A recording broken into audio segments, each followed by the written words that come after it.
10 yanvar tarixində Sibrizdə Neo Ordo layihəsinin növbəti təqdimat mərasimi baş tutub. Tədbirdə Aztürk Holdingin prezidenti Güləli Bağırov çıxış edərək bildirib ki, Neo Ordo yalnız tikinti və ya şəhərsalma layihəsi deyil.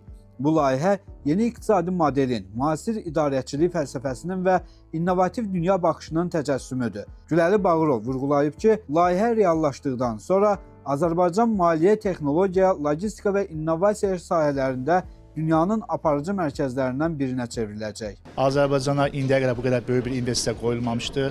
Hardasa 350 milyar avroya yaxın vəsait qoyulması gözlənilir. İlkin hesablamalara görə layihənin 3 hissədən ibarətdir.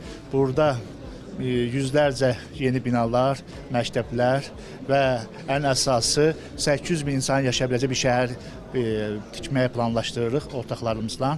Azərbaycan büdcəsindən 1 manat da istifadə olunacaq, hamısı xarici investorlar sərmayəsi olacaq.